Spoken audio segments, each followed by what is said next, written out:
Tonight on the H1Z1 Pro League pregame show, we'll sit down with Dropped, TSM's most intimidating player. We'll also declare the Week 1 MVP based on all the action from last time. And you know your casters will be bringing you all the highlights and analysis in case you missed Week 1. All that and more as we welcome you to Twin Galaxies Esports Center at Caesars Entertainment Studios in the heart of the Las Vegas Strip. I'm your host, Christine Leahy, and welcome to Week 2. Just 30 minutes from now, we'll see the 75 pro H1Z1 players dropping back into the map to take home as many points as possible, as 14 teams are chasing our league leader, Epsilon, and their 33 points. Bringing you all the action, analysis, highlights, and maybe a few jokes if they've got them. We've got our two casters, Rich Campbell and Jason Burns. Take it away, guys. Thanks, Christine. Rich, good to have you back, man. Yeah, I'm excited to be here, man. You know, looking around right now at all you beautiful faces pouring into the arena. I actually want to make one special shout out to our biggest fan right now in the audience, Momo. Thank you so much for flying out here, you handsome devil, supporting me and Jason everywhere we go. Everybody give it up for Momo, our biggest fan.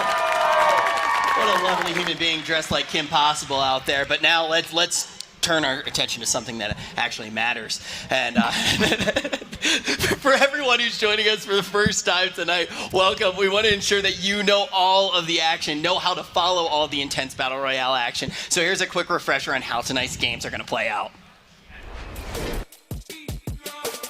H1Z1 leads the Battle Royale competitive experience with Season 1 of the Pro League, live from Las Vegas. 15 teams of 5, yes, 75 players at once will drop into a massive 100 square kilometer map, each with the goal of eliminating all opposing teams and being the last team standing. The players start with nothing but the shirts on their backs, so they must scavenge for weapons, armor, and vehicles as a continuously shrinking toxic green gas encircles the map, forcing the players closer and closer to each other. Let's talk about scoring. The way to get points is by eliminating other players. Each player eliminated is worth a single point, with one awesome exception. Any player that scores a melee elimination, that is by fist or knife, will earn a whopping 10 points for the team. It's a big risk for a big reward. Of course, we'd be remiss not to give a nod to the survivalists out there. At the end of each round, teams will receive these multipliers based on how many teams they outlast. And remember, even a single surviving player can earn the bonus for his team. The points will add up round after round to determine the standings, with each team's score carrying over from the previous week. Each season is broken into two 10-week splits. Over the course of the season, teams will fight to qualify for the championship, where one team will earn the right to call themselves the first ever H1Z1 Pro League champions. TLDR, folks. We got 75 players here representing 15 teams and a brand new scoring system. Yeah, absolutely. And now that you know everything there is to know about tonight's match, let's take a look back at the action from last week to see what we might expect to see from our teams tonight.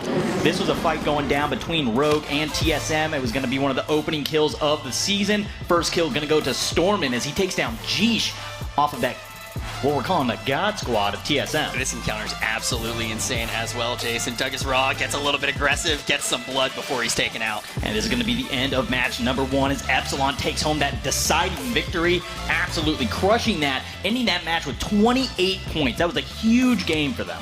Just to think about how insane this is, maybe a little bit of spoilers coming up here, but they end up taking first place overall for week number 1. 33 points. They get 28 of those points in that first round, but keep your eye on some of the teams at the lower portion because there were quite a few teams that didn't manage to score points. Yeah, LG being that team that we did expect to come out and be able to get a couple kills here. They're definitely a great set of guys, but they're not able to take home any points in the first night. This is my favorite play. This one here, this is what we call the 200 IQ play or the 201 IQ play. Realizing that he was in a 1v4, Naskell going to go ahead and decide to walk back into the gas, eliminate himself, taking away a point from the other team. Yeah, and this is one of those interesting things that can really happen with this new scoring system. You know, we've talked about it quite a bit, but there's a lot of shenanigans that can really happen around it. Obviously, we might see some of those melee kills. We see everything kind of speed up just a little bit as well, but who knows what other weird strategies we could actually see here today. But guys, based on the performances in last week's matchups, we are officially awarding the Week 1 MVP title to Fjeldern from Epsilon. Yeah, I mean, monster player, week 1 eliminations, 10. Definitely can't deny the fact that he was the top slayer there for that squad in week 1. A big factor in enabling those 33 points for Epsilon. We've seen some pretty and crazy performances already here. I think behind him we saw a few players maybe snagging 8 kills, but 10, absolutely insane. Yeah, 10. But it looks like our host is standing by with the MVP to hear about how he managed to shine during week 1. Thanks, guys. You said a lot of really great things about him, and he had a big smile on his face. I am here with Fjeldern. What does that mean to you to be the first ever MVP in the H1Z1 Pro League? It means a lot to me to be the first MVP in the Pro League. It's a huge thing for me, and I'm super proud bringing up my team and everyone. Yeah. You should be proud. Can you explain to us what's the difference playing in a space like this versus playing online? Playing online is super nerve-wracking, and especially in this super big arena with people watching you and expecting you to do good, it's nerve-wracking. Online you can kind of chill a bit, and yeah, it's something different. Well, speaking of different, you're also in Las Vegas. The last time I saw you guys was on Saturday, so you've had a couple of days to enjoy this after the last night of play. What kind of things have you been doing? How's your week been? We've been partying a lot. Since we won the first week, we've been having a good time, but now going into the second week, we've been focusing last 2 days just to get everything going, and we're going in super confident this week. So 2 days of partying, 2 days of practice. Yeah, basically. Good to know. I like your honesty. You guys are 10 points ahead of second place Rogue. So what is your strategy? What are you guys going to do this week? We're just going to go in with the same game plan as last week. We're just going to go in, play our game, get the kills we can get here and there, and go for the win every game. Fjeldern, good luck tonight. We're going to let you go join your team in just a minute. But guys, I think he sounds ready. The partying has worn off. Are we close yet? 2 days of practicing, 2 days of partying, that's a much more balanced lifestyle than I've ever had, Jason. I can 100% agree with that. It's definitely more balanced than he's ever had. And Christine, we're almost there. But first, let's take a minute to get to know one of our pro teams a little better. This week, we're going to take a look at TSM. When we talk about TSM, too, they are a team that's very respected by all their opponents here in the Pro League, but there's one player that stands out, a player that has just been so intimidating. That is Dropped, and we had a second to catch up with quite a few of his opponents and hear just how intimidating he truly is. If there was a player I would not want to go one-on-one against, it would probably be TSM's Dropped kid, or I guess he's just named Dropped now. I'd say if everyone is on this level, he's always just been a little bit above. Ricky, who's still a member of Rogue, and Dropped, now a member of TSM, are kind of my two rivals in the Pro League. Drop Kid is really good with map awareness and am, so he really insane for sure. Drop Kid is super good. Like, he doesn't let you have a chance in the fight. He gets out of the way and like moves around and stuff, so he's hard to catch. I'd probably say Dropped Kid. He's very good. If it was a 1v1 situation at the very end, that'd be like terrible to go against him because he's a really good player. Drop It from TSM. He had like such a good aim and he's so smart in games, so. People are scared of Drop because he's good. He's just got that sense to him where he knows where he has to be, what he has to do in certain situations. Just about every event tournament he's played in, he's just dominated. Droppy was my teammate up until for now, so I know he's very, very, very good at the game, so he's scary. I'm going to have to agree. He is an absolute monster of a player, and I believe Christine has him over on the couch. Let's send it over. Thanks, Jason. I've got TSM's Dropped. How did it feel going into match 1 as the team to watch out for? Honestly, it didn't mean anything to us because we're just going to keep doing what we do. Oh, you're confident. I like that a lot. Will your team strategy change at all now that you are ranked 9th? Oh, it's going to change a lot, yeah. But don't really want to say it with all the teams listening, but it will change. They're not listening right now. It's just me and you. You can tell me whatever you want. I can't do that. You can't tell me anything? Not even, maybe you want to give me a fake strategy? Basically, we just learned the new meta, and we're going to adapt to it. That's pretty much it. Have you had to adjust your style of play at all with the tournament scoring system? I would say it honestly suits me, the tournament scoring system, because I've always been a player that likes to get kills and goes for kills a lot, so it suits me. I really like your confidence. Thank you. Do you have any pregame rituals that we should know about? It's my favorite thing. I don't have anything in particular. Like, my team and I we basically just kind of, hang out, chill before game day, talk about what we're going to do, and just go out and try to execute it. When you're hanging out and chilling, what do you do? You can be honest here. We just kick back and relax together. And, okay.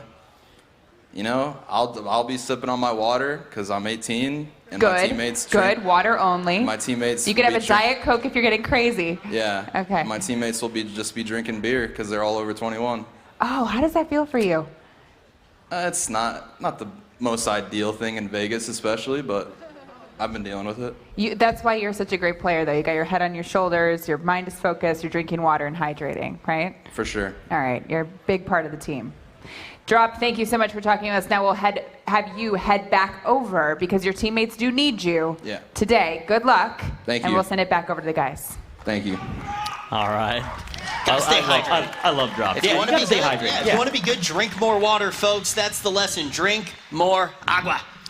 Drink more water, and also don't forget we are announcing live the winner of our Twitter contest later on this show, and there is still time to enter. To win official H1Z1 Pro League merchandise, tweet us a picture of you and how you H1Z1 by tagging us at H1Z1 Pro League with the hashtag H1Z1 Pro Contest. Let us know. We want to see them, submit them. I saw quite a few good ones that got sent in from Saturday, but keep them coming. And this is a sample of just that, and as you guys can see on your screen right now, for everyone here with us tonight, you guys can win too, so go ahead, tweet out those pictures. Show us, how do you H1Z1?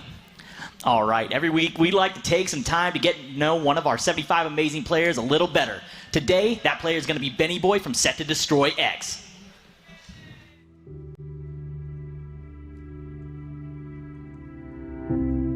My mom, she's always been supportive. She's like, hey, do what you want to do now because, college and then life. And then once you get into life, 9 to 5 job, then it's just that, pretty much.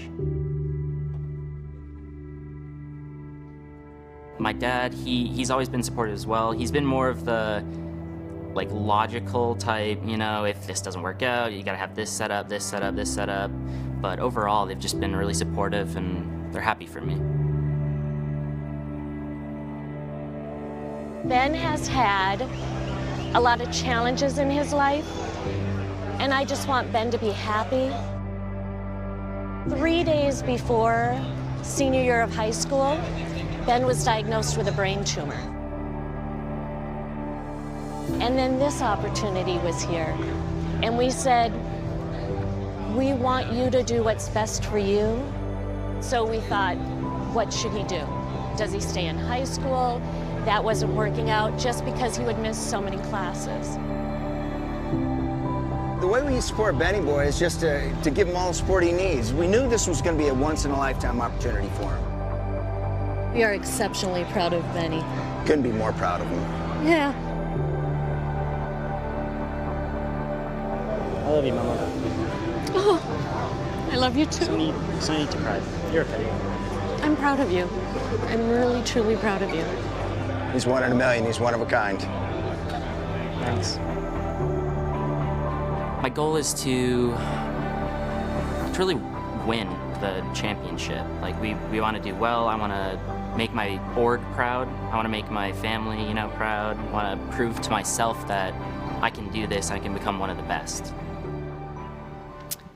Man, yeah, let's get some applause in here. I mean, that was an awesome story. Anytime you got, the mom stories always get me going, man. It just misty-eyed, Yeah, hey, look, this is a big reason why we do this, and we have the man himself right now with Christine. Let's hear what this league really means to him.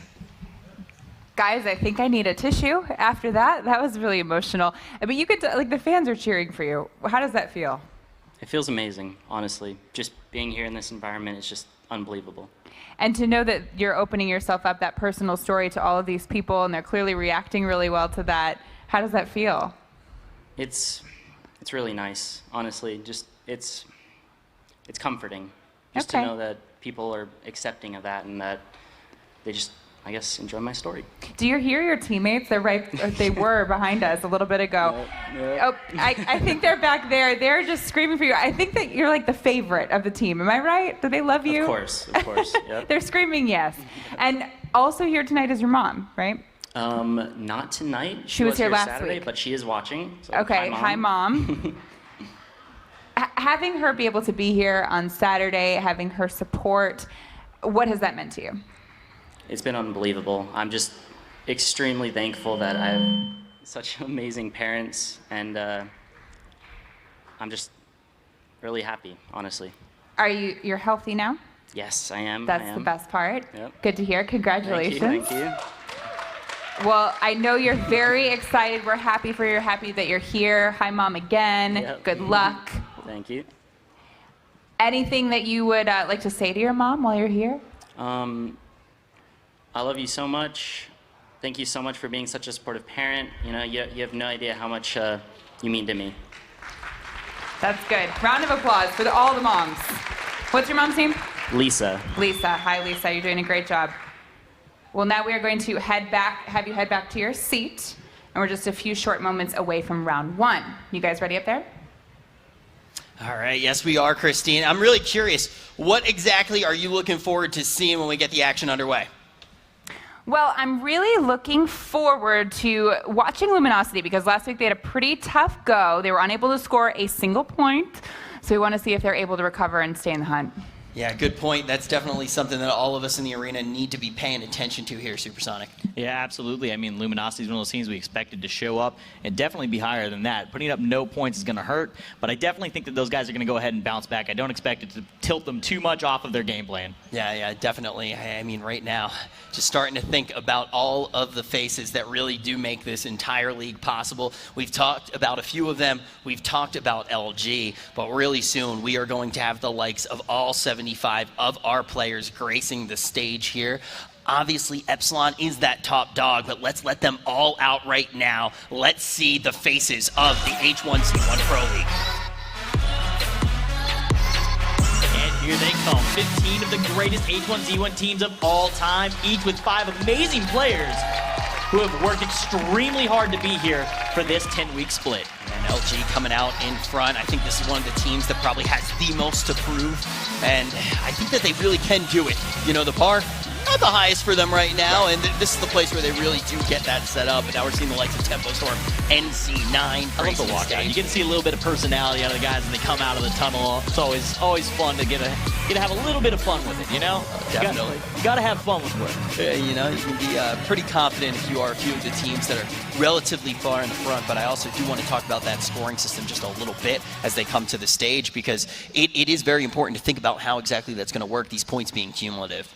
Yeah, the points being cumulative are definitely going to continue rolling on, and those things are going to affect these guys and their game plans going on into the future. It's going to have a major effect on how these guys play those out. Yeah, it definitely is. It definitely is. And now that we have them all on the stage, we're just about ready to get this underway. Yeah, I mean, we are just about ready to go, just moments away. We're going to go ahead and go to a quick break, but when we get back, we'll come in with the first match of week number 2 of the H1Z1 Pro League.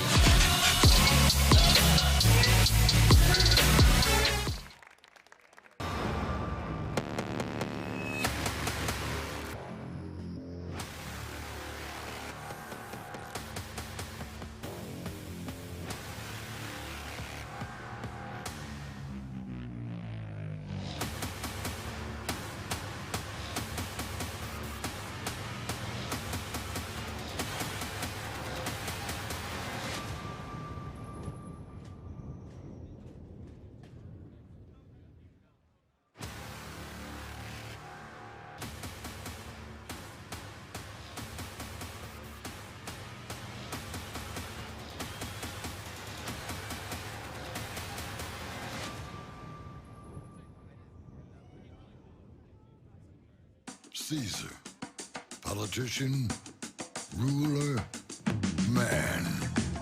His is a world of opulence, indulgence, and excess. So for anyone seeking a place where the sun never sets on a good time, all this awaits. I am Caesar, and I approve this palace.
At last, it's arrived. An H1Z1 Pro League. It feels amazing to be part of the Pro League because only top 75 players make it into this league. This has been pretty much the dream ever since I started competitive gaming, and now it's actually happening. This is my hard work paid off. It was an opportunity that I could not refuse. It was something that I've been working for my whole life. This was a dream come true. It's pretty exciting. I mean, I think playing on Caesars, it's incredible, honestly. The stage, the atmosphere. It's just a surreal experience. When you get to the end, you either come out on top or you get sent home. Welcome back. It is a beautiful night here in Las Vegas. We are live at Caesars Entertainment Studios, mere moments away from the first round of the H1Z1 Pro League. I'm your host, Christine Leahy, and let's get a quick refresher on how tonight's winner will be determined. H1Z1 leads the Battle Royale competitive experience with Season 1 of the Pro League, live from Las Vegas. 15 teams of 5, yes, 75 players at once will drop into a massive 100 square kilometer map, each with the goal of eliminating all opposing teams and being the last team standing. The players start with nothing but the shirts on their backs, so they must scavenge for weapons, armor, and vehicles as a continuously shrinking toxic green gas encircles the map, forcing the players closer and closer to each other. Let's talk about scoring. The way to get points is by eliminating other players. Each player eliminated is worth a single point, with one awesome exception. Any player that scores a melee elimination, that is by fist or knife, will earn a whopping 10 points for the team. It's a big risk for a big reward. Of course, we'd be remiss not to give a nod to the survivalists out there. At the end of each round, teams will receive these multipliers based on how many teams they outlast. And remember, even a single surviving player can earn the bonus for his team. The points will add up round after round to determine the standings, with each team's score carrying over from the previous week. Each season is broken into 2 10-week splits. Over the course of the season, teams will fight to qualify for the championship, where one team will earn the right to call themselves the first ever H1Z1 Pro League champions. Now let's head over to our casters for the night, who will be guiding you through all the fast-paced Battle Royale action H1Z1 has to offer. Hey guys.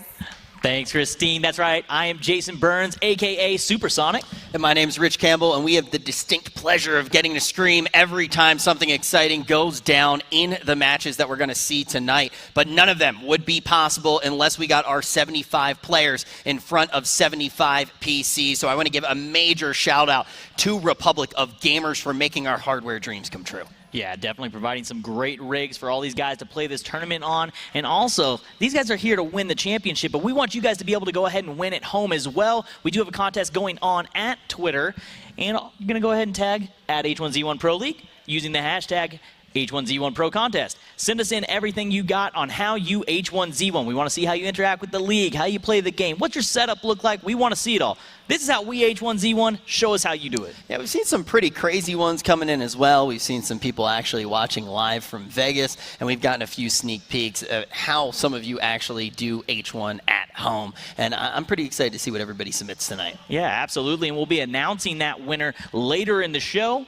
So we'll actually get to do that here in a little bit. I'm excited. I'm excited. Always fun to give out a little bit of swag, but I want to really pay attention to one thing in particular, and that is where these players are going to drop down when we actually touch ground for our first game of H1. Yeah, so this is going to be something that we didn't have in the cast on Saturday. We have it here today, and this is what you're looking at is the heat map. This is what the players are looking at in-game to decide where they are going to spawn at on the map. Where's their parachute going to drop in? So as teams go ahead and start picking their spots, if multiple start picking the same spot, the square is going to start darkening in. You'll have it go from yellow to orange to red, and you're going to see those get darker and darker. The darker it is, the more action we're probably going to see at that location. And you know, as we start to really talk about our players who are going to be playing tonight as well, I think we'll really start to see definitive play styles, preferred drop spots. But let's talk about Sloth just a little bit. This was one of the guys we talk about top slayers pulling down 8 eliminations in week number 1. Yeah, 8 elims in week number 1. He's definitely no slouch. He's definitely somebody that has been around, been a slayer in all the previous tournaments, loves landing warehouses, favorite gun, sniper rifle. We've definitely seen him do a ton of work with that in past tournaments. 8 is insane. I think the highest that we really did see last week was probably 10 coming out from FJ. And there aren't going to be many players who are going to be able to match that many kills, but there is one, and that is no other than Zeke, also pulling down 8 eliminations in round 1. And he is the in-game leader of his squad, and it sounds like we got quite a few Rogue fans in the house. There's a few of them over there, so he's going to be coming out of Helsinki. Best drop spot, Pleasant Valley. Favorite gun, AR-15. A little bit different. The AK's kind of been strong in the meta recently. One of those guys just likes the tried and true. AR-15. So we got 2 guys that were able to pull down 8 kills. We already talked about the team that was able to slay the most. It was none other than Epsilon, leading with 33 points right now in our league. A big leader in that charge is going to be Balin. He's got 4 assists to get that going. Yeah, he's got a few assists there. That team absolutely crushing. Night number 1 coming out of Stockholm. G7 compound, one of the other spots that we see a lot other than PV. Favorite gun, that AK-47 we were just talking about. I'm excited to actually, when we get into the action, it's coming right up here to actually talk about some of the changes, because this meta has changed quite a few things. And one of the teams that has felt like they have adapted the most to this fast-paced, slay-heavy style of H1Z1 is Epsilon. They've been able to pull down the most points, and we're going to see their playstyle very much cater to it. Yeah, absolutely. They are going to be definitely somebody to keep an eye on for the rest of the day. But it looks like we're going to be ready if you want to go ahead and take us in. All right, 5, 4, 3, 2, 1, and we are going to have our players falling down to the mat. It's going to be our first game of the day here, week number 2, and let's see where these teams are going to touch down. And it's only fitting to take a look at our MVP, FJ, representing the number 1 team, Epsilon. Yeah, we're going to hop on with a couple of these guys, and you can see all the skins that they are rocking. You see the parachutes, you see the jersey/hoodie. If you guys would like to go ahead and support your teams, you can absolutely grab these on Steam, $19.99. You get both of those in the bundle. Definitely grab them. Great way to support the teams. Yeah, it's fun to support the teams, but also, you know, you kind of got to skin it to win it. I'm one person that really does believe dressing for success is the key to just that success. But right now, we can see them grabbing that swag in-game. They're going to start getting that looting phase started right now, and it's none other than Benny Boy that we're hopping on board with first. Yeah, and another thing that we're going to have that you guys can keep an eye on as these guys get a little stressed. You might be able to notice a little thing on these cameras when they pop up. We do have heart rate monitors on the players, so we can always keep an eye and see if these guys are really sweating or not. Yeah, now Sloth, we already mentioned he was able to pull down 8 kills last time, and he is cool as a cucumber, no heartbeat at all. What a madman on our screen right now. He has literal ice in his veins, and Sloth gonna come in. That is a new setup for us. So Sloth, though, he's just ahead of the game. That's what it is. It's actually the same as me, man. When I get into the kitchen, my heart rate will spike just like that as well. But taking a look at our map, we're gonna get a peek of our first safe zone. And this one, it's touching PV quite a bit, but for the most part, and we haven't seen too many of these. Obviously, we haven't seen too many rings at all in the H1 Pro League. Saturday was our first day, but we have a lot of nice playable space here. Yeah, a lot of space here. Typically, the circles aren't gonna close in directly inside of a city. So most likely we're going to see these final circles start edging their way towards the northwest corner of this circle, which has a lot of open space. There's a couple little POIs, but some great ridges, good hill fights, a couple sporadic trees and some rocks and everything. We'll be able to see a lot of open land and a lot of gunfights. Were there any teams in particular, because we did see the map just a few seconds ago, and as casters with our magic caster vision, we kind of have access to it throughout the entire matchup. Are there any teams that you find in a particularly well-positioned place to actually, when they move into the safe zone, collapse in an appropriate way? Absolutely. So Noble and Set to Destroy are taking their halves of PV right now. Both of them are going to be pretty looted. Temple Storm's going to have what we like to call the iPhone area of the map. They're going to be pretty looted. TSM also with a great solid starting spot. Rogue actually a little split at the moment. If one of these other teams like Gangstars or Obey decides to rotate down, we may end up seeing them get into an early fight. They're really spread out at the moment, so that might be something to keep up with. If we get into some early game fights, it might be with them. And we keep talking about the meta quite a bit, right? We talk about it, how Epsilon's a relatively well-positioned team with this new playstyle that we see that is really birthed out of that new scoring system. But one of the other things that we need to kind of tell all the people at home that are maybe watching for the first time is how some of that meta will actually appear on your screen. And one of the big things that you have been talking about is how teams try to position themselves towards the center of the safe zone. Yeah, absolutely. The center of the safe zone is going to be those spots that you want to be at. By being in the center of the safe zone, you end up causing yourself to have to move the least distance when the next safe zone is announced. Or you get the option of it might just come straight to you in the middle. So that's definitely a great spot to be watching for all the action. It's definitely going to go down there in the middle. And we are going to lose Zeke very early. He was out scouting, it looked like. I glanced over at the map for a quick second there. Looked like he was out scouting, and he got eliminated there. And we know how influential he was. I mean, he was one of the players that we wanted to highlight, pulling down 8 kills for his team in week number 1. So that's going to be a big elimination coming in here. But like we were talking about, you want to try to get pitted in that safe zone and just spray and pray. Let the safe zone come to you. But also, you can kind of see him right now. That's a pretty bad way to start off day number 2. Yeah, definitely a rough start. You never want to start that way. It's going to happen. Everybody's going to have their bad day, though. I don't think it's going to affect him over the course of the season. He's definitely a great player. Keep an eye on him in the future games. Yeah, I mean, we got a lot of Wednesdays ahead of us. You know, you can have 1 or 2 bad starts here.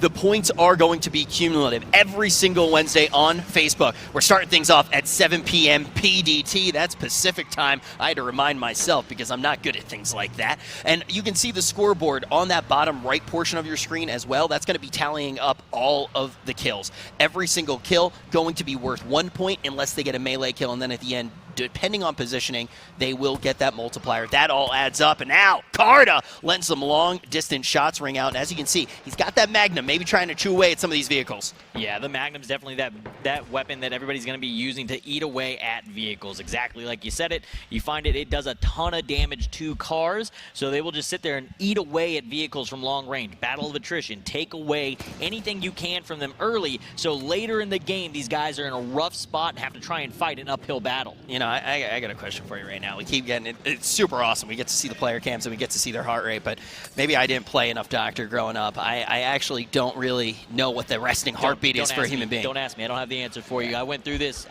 on week 1, and I did a great job of Is 100 normal? The answer. He looks calm. Production's in my ear going, 100 is high. It is high. And now he's at 109. That's even higher. So you can see Carta here starting to feel the heat just a little bit. Yeah, his teammate gets a kill. Shell Shock netting himself a kill. I think that was on the Kreenak from CLG. So Rogue actually picked up 2 kills as well. So currently the lead is Rogue and TSM with 2 kills each. Very, very early 5 kills coming in across 3 teams. 70 players still going to be remaining. Every single team still represented. And that is what we expect to see. But this quick action does come from that scoring method. You know, back in the day when we were casting, sometimes you'd wait until really the 4th circle came in. And that was when shots would really start popping off. But here you can see Candyvan scoping in for just a second there. He does see a few members of TSM, and he's letting them know exactly where he is standing. No fear coming out from Candyvan, but his heart's going to tell us otherwise. Yeah, I mean, these guys are all professionals. They're definitely calm and cool, but 120, you can definitely see it. They look calm on the face, but they're definitely not calm in game. So they're going to be looking for these longer range fights. We're going to see fights earlier, like you were saying. We see combat come in earlier, but once you start getting to those areas of getting the extra bonuses or the multiplier, so when you hit that 11th spot, it'll slow down for a second because you want to get into that 10th spot, so you want to outlast. So there's times where it's going to slow just a bit, and then once we get to the end, it's basically complete chaos. All right, just going to bring up the heart rate thing one more time. We looked at Dropped as one of the most intimidating players. He was hanging out at 88, now it's a 99, lower than pretty much everyone else. We're seeing just how scary this guy can be. Taking out those binoculars for just a second to figure out who is around him. TSM in relatively favorable position, and another team that's going to have good positioning on the map is going to be none other than Tempo Storm early on, and they are engrossed in a gunfight with none other than Vitality. Yeah, they are just kind of watching every direction here. TSM kind of out in the background. Vitality is definitely that team that they're throwing bullets at the moment. Set to destroy right here on the ridge line. And it looks like they're right behind Vitality. So Vitality in a situation where they might get shot at by 2 sides. See if this ends up working out. Most likely they'll rotate out of here. One of these teams is going to have to rotate out at some point. And one thing that I do want to note is already all of our teams have made it into that safe zone relatively quickly, and it is collapsing by the second. That car's going to get chewed up there. Crossover trying to get out of dodge. Still taking impressive fire here. That's going to be coming from Gangstars. This is crazy aggressive. And you can see him feeling it as well. 176 heart beats per second, or however hearts work. That's really high. I don't know, but I know how bullets work, and that looks like it hurt. I think we're actually required to keep medical staff on site. That's really good, because Crossover's the heart rate is absolutely through the roof at the moment. Feeling the pressure and this early aggression coming out from Gangstars. looking very good. And now we're going to see our ring kind of start to close in on itself a little bit more. And this is why that center meta that you were talking about really does pay dividends. Look, all of these teams, yes, they're getting into these early fights, but they're in more favorable position. And the team right the center of it all is going to be none other than Set to Destroy X. And the odds right now, based on the way that the circles work, is that it's most likely going to center right there about where Vitality is, or Set to Destroy. There's a really good chance that that's where we're going to end up with for our final circle. Those guys have very, very short distances to travel, if any, for the next couple circles. And that was kind of the team that we were talking about. You know, Tempo Storm seems to have that best position. They can really try to take these gunfights. They have good cover. People need to step to their front door. They don't need to go hunting, which could be a very, very big thing later on in this first round of week number 2. Yeah, this area that Rogue's currently holding, though, we were just looking at him a second ago, has a ton of space in there. You can pack 6 teams into that strip mall area, and then it becomes very chaotic fights inside those buildings. So we'll see if that ends up having any kind of play at all as this circle starts to center on itself. You got Pineapples on your screen right now. This is one of the guys that definitely cheer for quite a bit. Done a lot for the community. Has used the platform to do a lot of good, raising $7,500 for Gamers Outreach. We'll have to see how he does a little bit later on for Echo Fox. It is going to be Obey now right up and Set to Destroy X's Skrill. We're going to see 2 of those members get taken down. Douglas Raw finds 1. Now it's going to be Douglas Raw finding that 2-piece, looking for a little bit more as well. Cleaning up Obey. Teenage, the last man standing for this team, trying to get the hell out of Dodge, but he is taking more and more damage to his vehicle as he skitters away with his tail between his legs. And you can watch his heart rate just continue to go up. When we hopped on him, he was at 80, and as players started dropping on his team, steadily just increasing. He's up to 119, still bleeding, needs to get a heal off. They have no kills at the moment, so now what's the play? 15 teams are up, you're by yourself. Making it longer doesn't necessarily net you points. It doesn't get you a modifier. You're gonna have to get kills. Now he's got to kind of play the wing and kind of hang out and wait for opportunities to get some kills. And it looks like we're gonna be on board with Set to Destroy there for a moment. Doug already up to 140 on that heart rate. Yeah, quick maths, 2x multiplier of 0 still is absolutely nada. So that is a big thing that they need to be thinking about, and that is going to change how the final moments of this game really does pace out. But we talk about his heart rate. I know that got my blood flowing as well. Only 66 players going to be left on the map, but still every single team is going to have at least 1 guy, as we did just see. And look what's fallen down to the map, Jason. Yeah, we got the airdrops coming through. For the people at home that don't know what's going on, these are basically airdrops that have a bunch of items in them. There's 2 items that you cannot get anywhere else on the map but inside of those, and that's going to be your hunting rifle or your sniper rifle and your 2-hit Kevlar. So that's going to be your armor, and we're going to see that safe zone start to pull away. So Rogue actually going to have to move a little bit,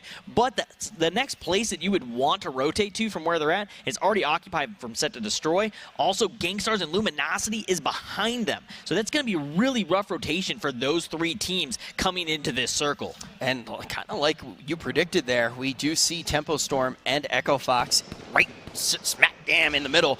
Set to Destroy X right now is going to be our team leading with 4 points to start things off. Smoke coming out on Teenage. He is the last one up for his team, and he is getting, it's a hailstorm on him right now. Nothing but rain, and he is tagged up, just smoke after smoke, trying to get away, trying to get into this building.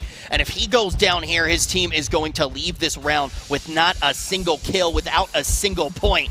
Playing leapfrog with himself, and it looks like it is going to get him all the way there. So leapfrogging off of those smoke nades, Teenage going to get away, ends up surviving a little bit longer. Maybe he'll have an opportunity to get a kill or 2. You definitely don't want to have a 0-point round. It is not fun. LG saw 2 of them. Obey does not want to see 1 here to start off today. He's got his whole team on his back, and now some long-range shots coming out from Huskers. It is going to be Benny who finishes off Shurima Wizard. We're just getting started with these fights. As you can hear, the gas is being released in 5 seconds, and all of a sudden we may start to see that powder keg erupt. Players getting closer and closer to each other. Who is going to fall?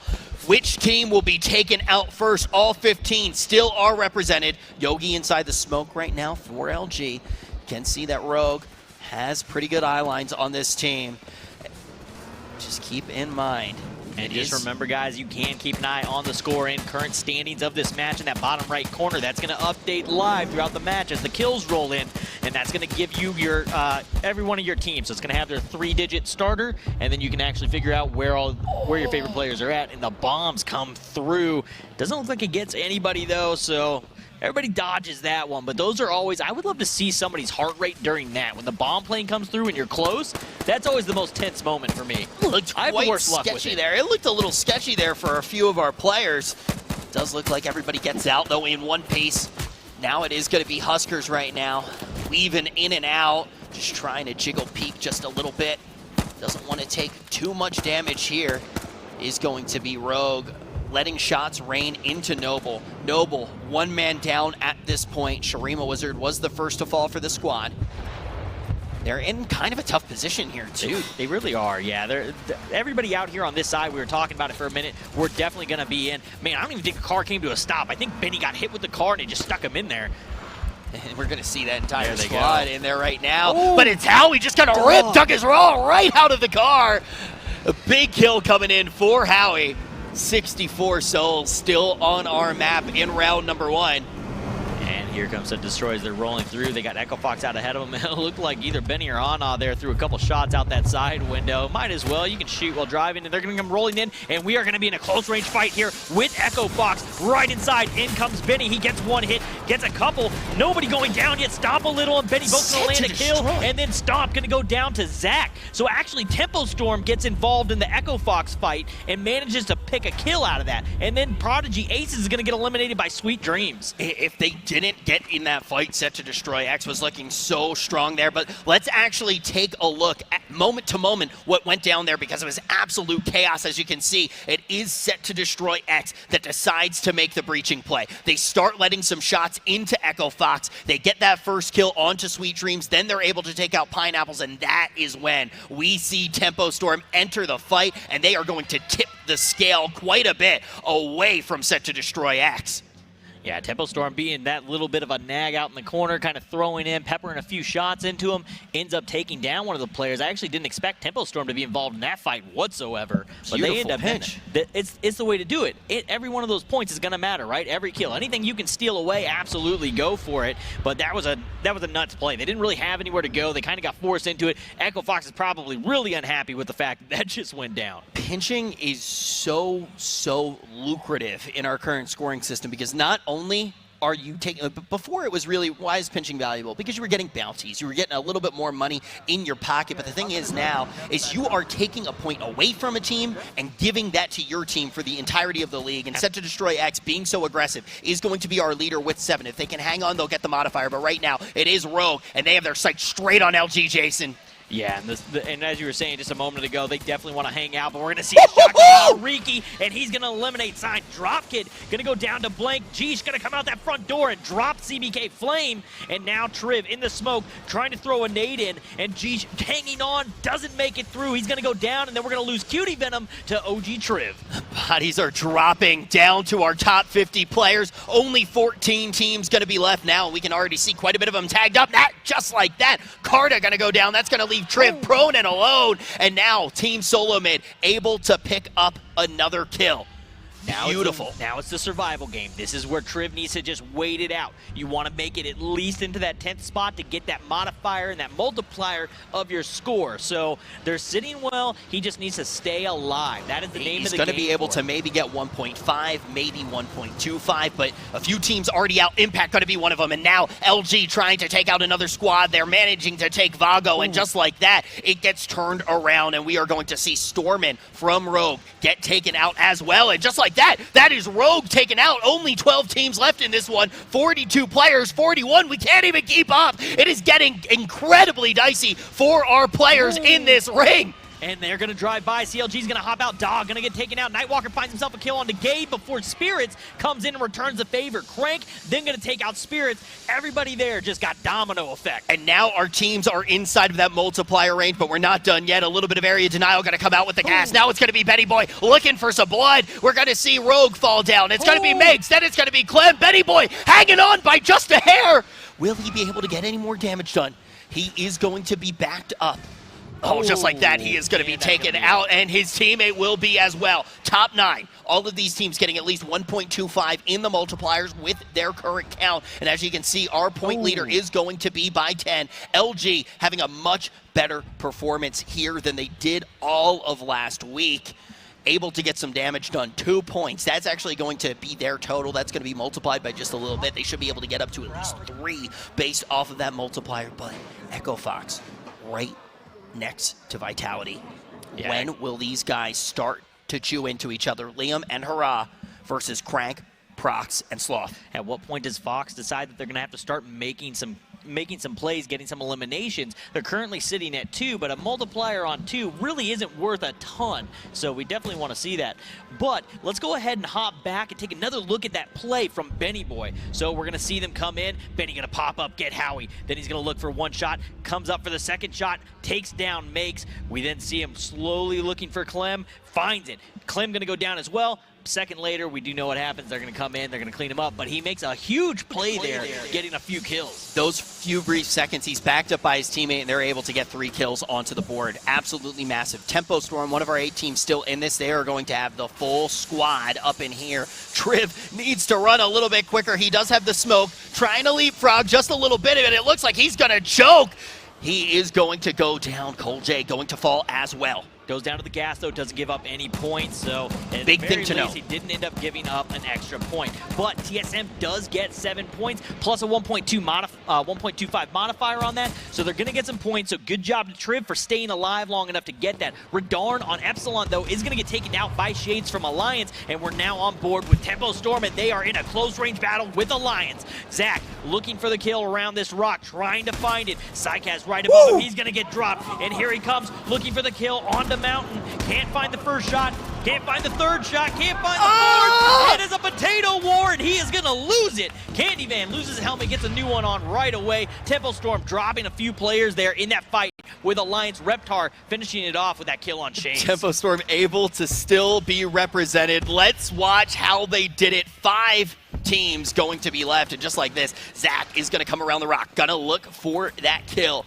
And it is going to be, they get quite a bit of damage done just like that, but ultimately we get engrossed in what you called a potato war. I almost thought for a second there that we were going to see the attempted melee kill come out. Keep in mind that if you are able to pull that off, that is worth a resounding 10 points. That would have just shot the team up to first place if they were able to get that, but ultimately does not go their way. Candyvan now behind this rock, taking big damage.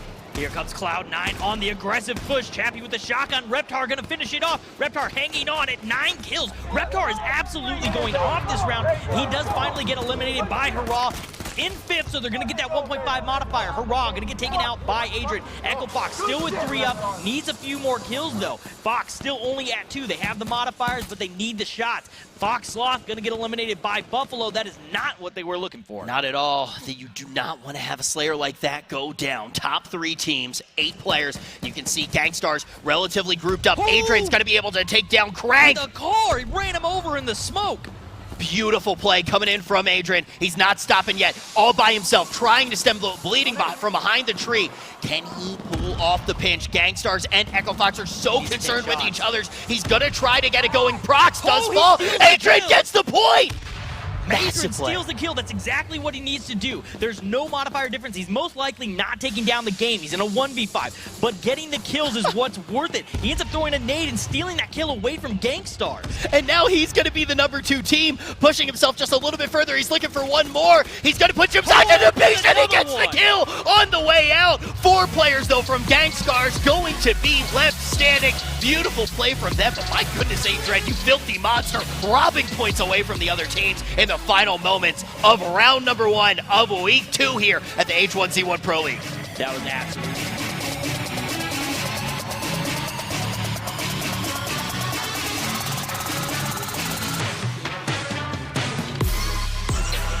down 20 points.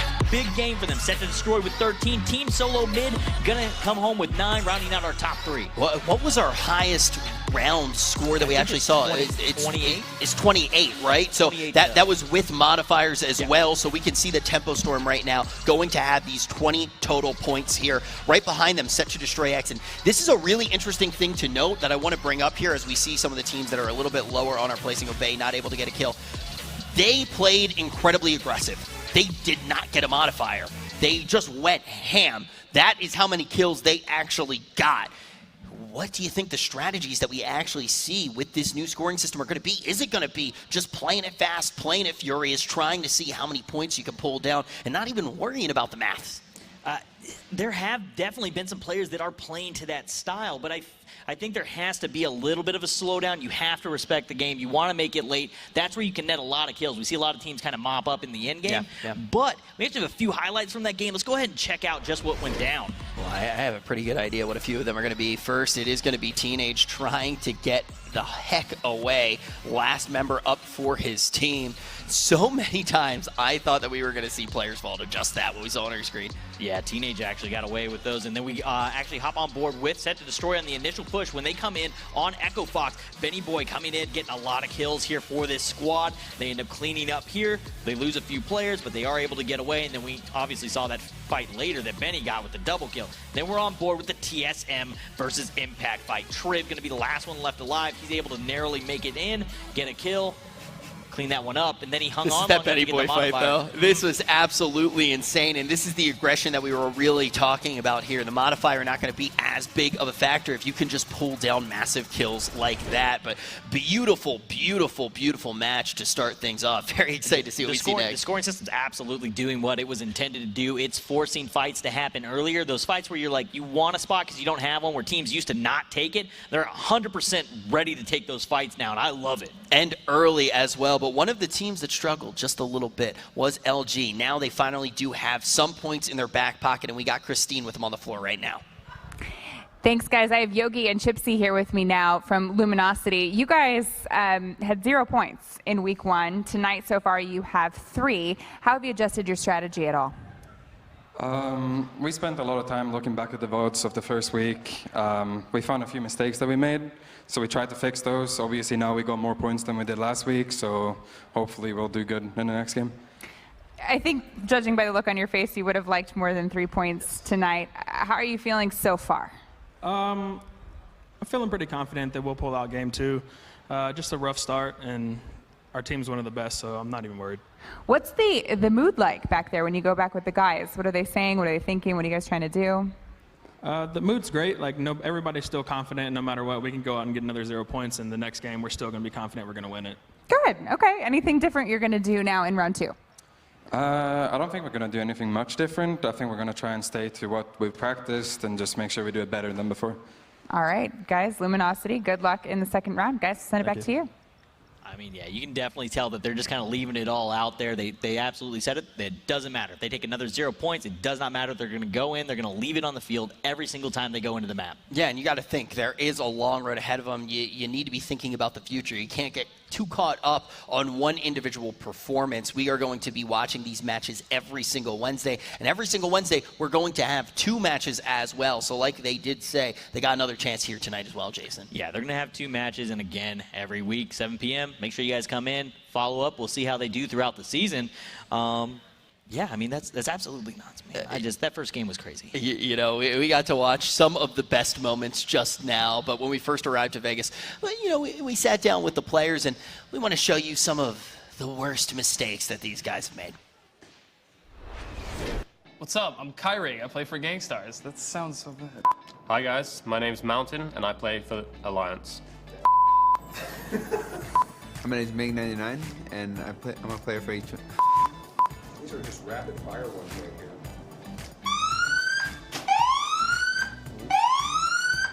Fire alarm? That's the smoke room. 50 Shades Darker is probably one of my favorite movies. I have not watched the movie. I'm sure the reviews are great.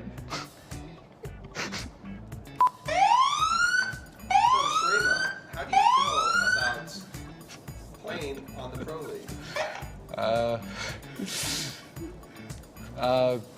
I felt really honored.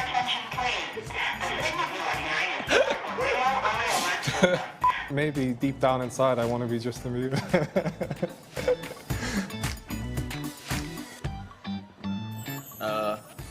What was the question again? You can play duos with a celebrity. Pick a celebrity. Michael Jackson, but he's dead. If I mess up and stumble over my words, we can like reset, or you'll cut that out. This is streaming live. No. What are your goals as a professional gamer?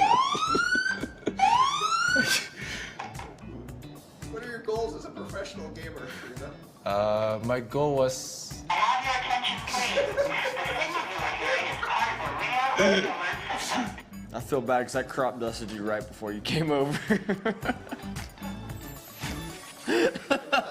Thus sets the tone of the Man, Sharima, just never lucky, man. The fire alarm, I could watch that clip over and over and over again. Absolutely hilarious. I love watching that clip. But we got a bunch of guys playing for stuff here. Again, we just want to remind you guys, you can still win on Twitter. Get those submissions in. Send us a tweet at H1Z1 Pro League with the hashtag H1Z1 Pro Contest. You can see an example of one of the submissions coming in from Anonymous Hippopotamus. EMT, got a little bit of time. Go ahead and watch the Pro League. Might as well. Yeah, you know, you said Sharima, never lucky. Maybe one of you guys will be, but Anonymous Hippopotamus, thank you so much for your submission. We're going to try to keep the H1Z1 bottomless, but now we got a special treat for you. Christine, going to show you our halftime game. We like to call it Gone in 90 seconds. Thank you, guys. I'm going to give you a quick rundown of the game again. So we invite a pro H1Z1 player to hop into combat training mode for 90 seconds to set a score to beat, and then one lucky member of the studio audience will have the chance to beat that score. If they do, they win this amazing Echo Fox hoodie right here. Ooh. I have pineapple from Echo Fox. Wait, first of all, before we get into this, that was your teammate, right, who likes 50 Shades Darker? Yes, that is All my right. teammate, Frank. I just wanted to check on that. Yeah. Okay, that's an interesting one. So we're going to jump into this game right now. And if you remember that last week, Michelle Rodriguez distracted Summit as he tried to set an unbeatable score, which did not go well for him. Do you remember that? Yeah. So he had 3 eliminations. I think that you can do better, right? Oh, it's going to be a tough one for sure. That's a high bar to beat. What do you think he did wrong? Well, during rehearsal, I did see Michelle give Summit a wet willy, so I think that kind of set the pace off, you know, a little bit hard for him there. But after that, you're supposed to, I mean, you're a gamer. You're supposed to bounce back, figure out what you got to do. What did he not get about that? I don't know. Summit really, you know, let himself down on that one, but he lets the audience win, so maybe he was just playing the long con. Oh, you thought he was trying to win points with the fans? Yeah, you know, hey, beat my score, you get a free thing. Hey, now fan for life. That's really true. And for all the people watching, they probably gave him bonus points too. What are you going to do differently? Well, I'm going to try to get more than 3 kills. That's my game plan. I'm sticking to it. Just more than 3? Just more than 3. All right. Let's go back to the 50 Shades Darker, your friend, your teammate. Does he like any other movies, or that's the one he makes you watch? I definitely think that's his favorite of all time. Do you guys all sit and watch it together? Ooh, I can't say we do that, but Okay. you know, he likes to have his nightly 50 Shades Darker movie time. and Nightly? We respect it. Huh. Yeah, we respect it. Okay. What is your favorite movie? I read the books, by the way. I haven't seen 50 Shades Darker yet. I think my favorite movie would have to be Pulp Fiction. Okay, throwing it back. Yeah, a little older movie, but I watched it with my dad, and it's just good memories associated with it, so. All right. Well, by the way, if you're wondering why I'm asking so much about 50 Shades Darker and your favorite movies, it's because we're having technical difficulties. So you and I are going to have a conversation up here. That's perfect. But it looks like we are getting ready to go. Ooh. You want to tell me what your favorite thing you've done in Vegas so far is? Ooh, I've actually been out. How old are you? I'm 21. Oh, all right. Vegas is the place to be. Yeah, definitely. I've been out in Vegas for a while now. I moved out here with my girlfriend. Probably the best thing so far is I did get my own place with my girlfriend, and we rescued 4 cats from like, the Humane Society, and they currently. Love that. I want you to win. Thank you. You're a Thank good you. guy. House with your girlfriend and cats. Mm-hmm. I love it's it. definitely a dream come true. This is you're a good guy. If you weren't taken, like all the women out there, this is the kind of guy you want to be with. Okay. Well, this game is not working. I just decided to let you win it. Oh, but we're perfect. also going to bring up your lucky audience member. Ooh, Come on Sir up. Henry. Yeah. Okay. Ooh. Technical difficulties with the game. What are you going to do? Come on up. Come on up. Hey, what's up? Come stand right in between us. Here you go. Come on in. All right. What is your name? Henry. Henry, and where are you from? I'm from here. Oh, from Las Vegas. How old are you? 14. And I hear that you are a big Echo Fox fan. Yes, I am. Where did that come from? How'd that start? I just started playing H1 and I saw Pineapple's stream and I started liking it, so, you know. Thank you. What is it about, come on up, don't be shy. What is it about Pineapple's stream that you like so much?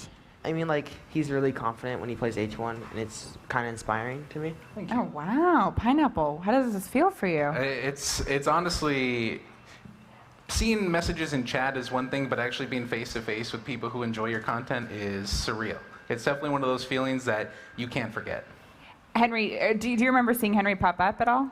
Yeah, and then Okay. we had talked about his in-game stats earlier. We were hanging out in the VIP lounge and talking about how he started and stuff like that.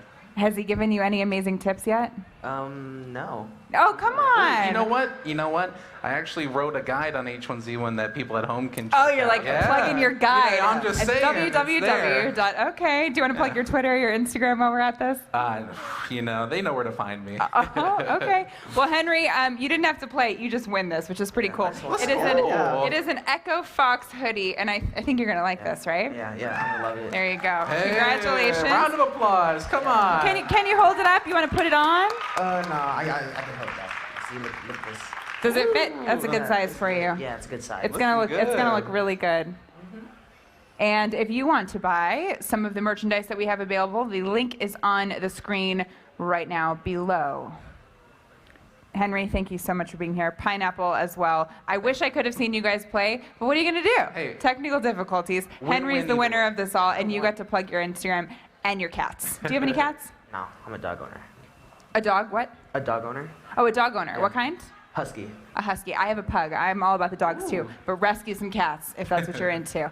Okay, that is it for the H1Z1 Pro League halftime show. Don't go anywhere. When we return, we'll have the second round of week 2 of the H1Z1 Pro League. We'll be right back.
Caesar, politician, ruler, man. His is a world of opulence, indulgence, and excess. So for anyone seeking a place where the sun never sets on a good time, all this awaits. I am Caesar, and I approve this palace.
Welcome back to week 2 of the H1Z1 Pro League. I'm Jason Burns, joined by my partner in crime, Rich Campbell.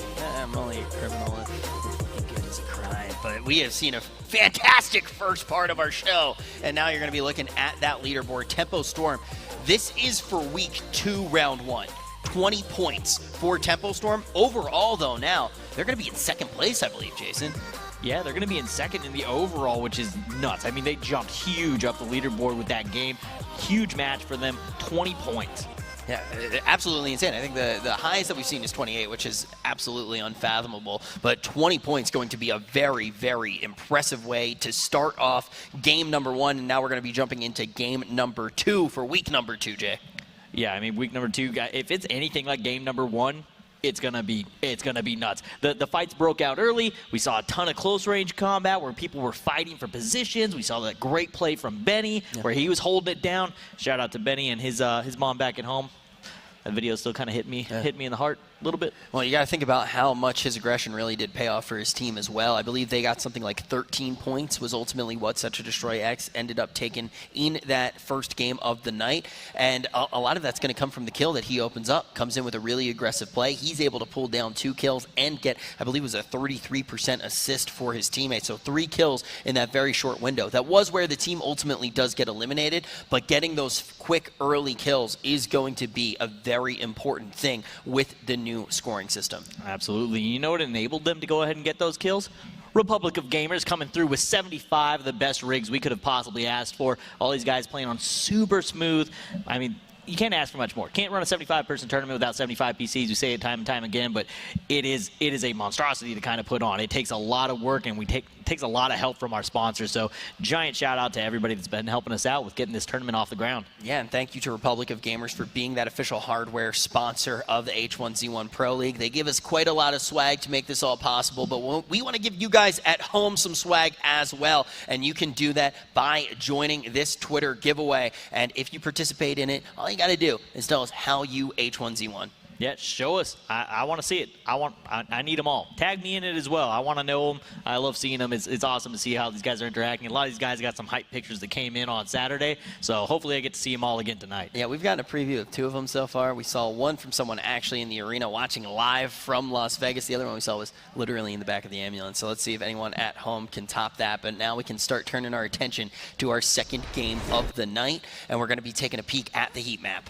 Yeah, so this heat map, again, as it darkens in, you can see where teams are choosing to drop. This is the same map that the players in-game are looking at, and as they all select areas of the map, it gets darker. You can see that it's going orange now. We've got the guys all kind of clicking one spot so we can see it change. If too many people click in one area, it goes high pop, it'll go red. You can kind of see the little bit of a breakdown in the bottom right corner of the map there. It'll kind of guide you through what you're looking at, but this is what the players are seeing, and this is how they're deciding the beginning of their match, basically. Where are we going to drop, and what is the game plan to start? And a big thing to talk about, we talk about how the meta changes. How does that affect where the players want to drop? It's going to have a huge effect. You want to get down, you want to get loot quickly, and then you want to get fights quickly also. You also want to have areas, though, that you can bounce from cover to cover. So sometimes there's areas of the map that might be a little bit more built to handle that type of situation, right? So that you can kind of, as we saw in the first game, leapfrog with the smoke grenade. Instead, you can leapfrog from point of interest to point of interest, getting more and more loot. But you know what else? can't do it without the players. Let's go ahead and take a look at a couple of these guys. Going to jump right on board with Grimmy, who had the play of the opening. I mean, just absolute monster play going off. 4-kill with the shotgun to start off the season. Talk about players bringing heat to the map. That was exactly what Grimmy Bear was able to do in week number 1 as well, an influential player. 6 eliminations to start off our tournament. Yeah, 6 of them, and then the AR-15, another guy that's just kind of loyal to the tried and true there. Grimmy was actually an absolute monster player forever. He's been playing since probably before Battle Royale mode even came to H1Z1, so he's been doing it forever. Now on your screen, it's going to be none other than Mountain. He is going to be representing his squad in week number 1. He got 4 eliminations, and he was able to pick up 2 assists as well. When we talk about favorite gun, he is going to be one, toking the AK-47. Yeah, he definitely is. Always got to give a little bit of love to Mountain. Also, one of the guys that helped kind of get this off the ground in the EU. One of the casters, actually, and runs one of the private servers that these guys all scrim on. So definitely somebody that's a kind of a staple in the community as well, not just for his ability to play in game, but for what he has done for the community. That's huge. That really does kind of pave the way for things like this to happen. So major shout out to Mountain, but now representing C9, it is Imperial Hall, and a relatively similar stat line to what we just saw coming out from Mountain. Imperial Hall going to be able to take down 4 of those kills and 3 assists. Yeah, he's going to be definitely one of the top players. He's an absolute monster. Need to keep an eye on him, but I think we are ready for game number 2. We are. It's starting in 5, 4, 3, 2, 1. You saw all the faces. Now we're going to see them plummet with nothing but the shirts on their backs onto our playing field. Week 2, the last round of the night. Who is going to come out on top? And we are right on board with all the guys. You can see all the skins. Also, maybe you don't have one single team. Maybe you like them all. For $249.99, you can get every single team's pack. You get all the parachutes, all the jerseys, plus we'll throw in an H1PL off-roader for you, just because we like you. Hey, you know, not a bad bargain. You get to actually accessorize depending on the day, depending on what team is winning. You know, that's how I would do it. Yeah, you can kind of bandwagon if you want to, or, you know, just stick with the one team. It's called front running, and there's nothing wrong with it at all. But everything even up here, we got all 75 of our players, all 15 of our teams now roaming around the map, starting to get that looting phase going. Were there any key things that we saw in the looting phase that we should keep in mind from round number 1 here, Jason?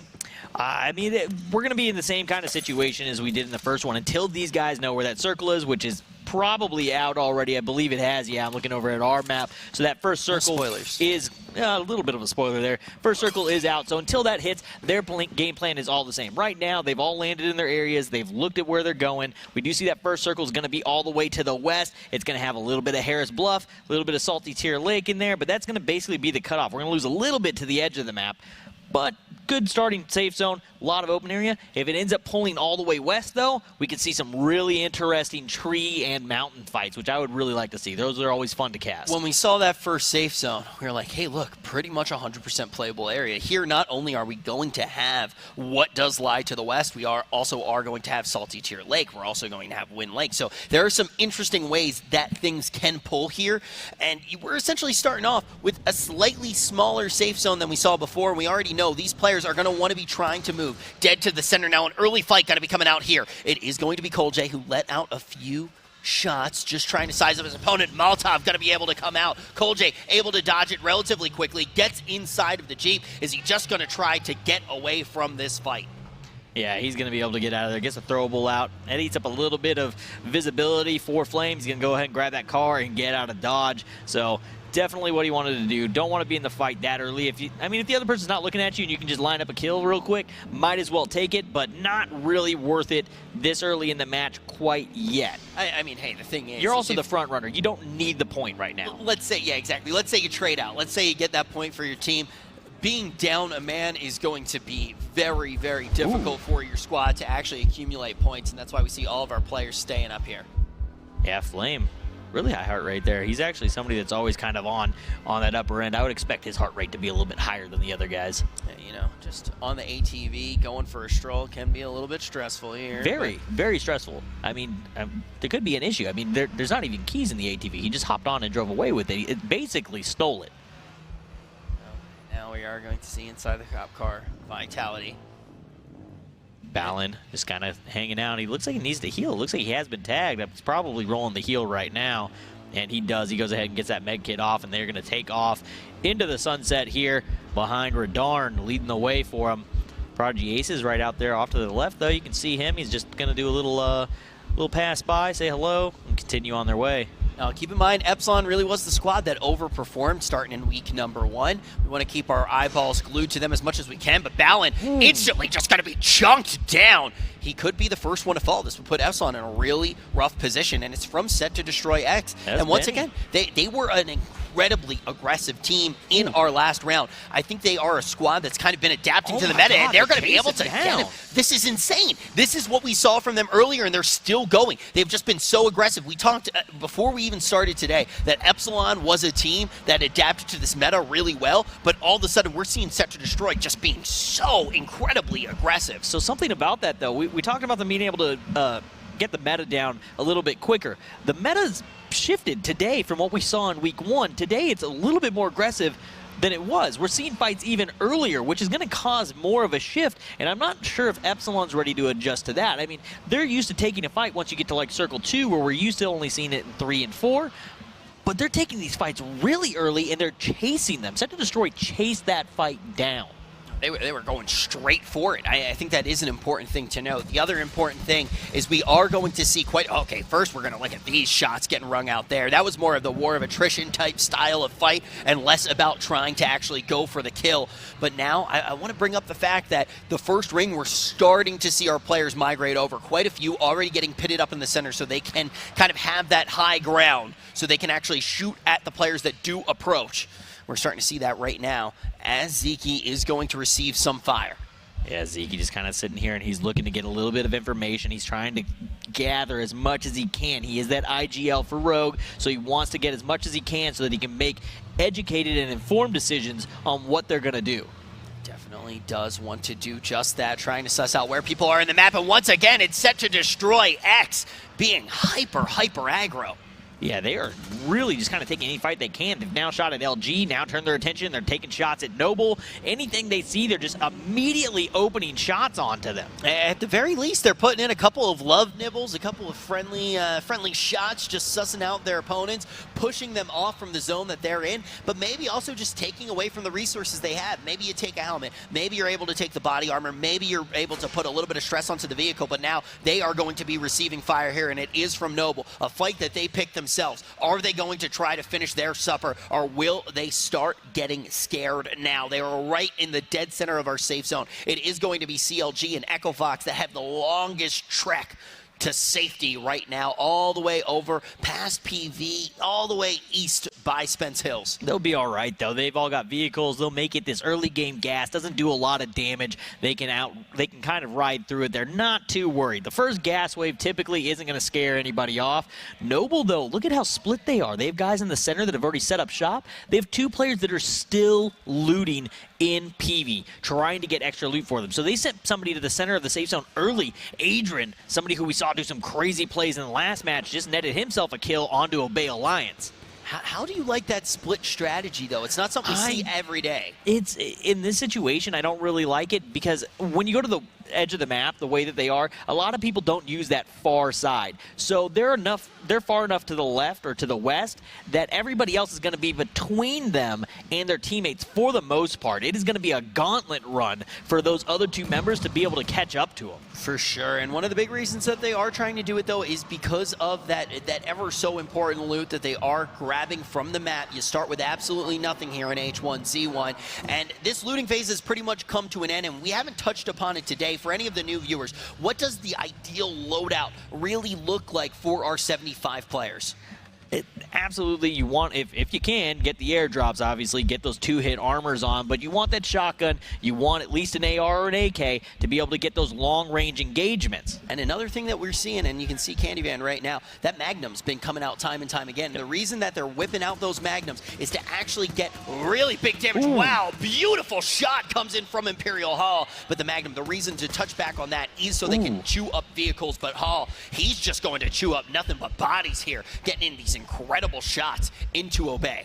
Yeah, and as you were saying, the Magnum is definitely going to be that vehicle destroyer. You're typically going to have one guy per team that is carrying it around. If they're not carrying it, they most likely have it stashed away in one of their vehicles in the trunk to where if they decide they want it, they can get in, grab it real quick, hop back out, and start eating away at vehicles. Gangstars, with a nice setup here, it looks like they've got the one side of the compound, Obey Alliance on the other. The one thing that kind of gets rough in here is that if a team decides to push, the guy that's watching one end usually just gets overwhelmed, right? Like somebody comes in to make a breaching play and they jump 5 out, that one guy's going to get obliterated. Yeah, it's just man disadvantage is a very difficult thing to overcome. And it's a big space. It's more space than you would think. Echofox CLG could potentially be on a collision course here as they rotate over closer to Salty Tier Lake. This last player is probably going to get a few shots peppered into him from CLG. He could just fall down. The question is, do the other boys from the Fox pack trot back to try to save him? We can already see on the map, it looks like he is currently receiving damage. It looks like it's none other than Pineapples as well, just by looking at our map. It looks like he stemmed the bleeding, though, and he's healing back up. Maybe he's just gotten in the vehicle, is able to get away. He's on the lam right now. Good play by Pineapples. And, yeah, getting back to the squad. So very heads-up play there, not trying to get too aggressive. But let's put our attention onto CBK Flame. Putting those shots across the mountaintop. Taking a couple long shots and waving for the camera, and we can see Flame kind of hanging out, just looking for some shots. Nobody really giving it to him. They have too, Jason, falling down from the sky. Yep, we've got an airdrop out there. We've got a couple of them out in the air there. We'll definitely probably see a few people go for those. You definitely want the hunting rifle. The hunting rifle is just it's a great item, especially you put it in the right hands. Each one of these teams has a player that's a monster with it. Right now, CBK Flame going to go into those binoculars for just a second to be checking out just that, trying to see where it is falling on down. And guys, just want to remind you, this is only our second week, but you can tune in absolutely every single Wednesday at 7 p.m. PDT, and we are going to be watching 2 great matches, all of the points completely cumulative. Whichever team grabs a kill is going to be able to get 1 point in their back pocket. If they get a melee, it's worth 10.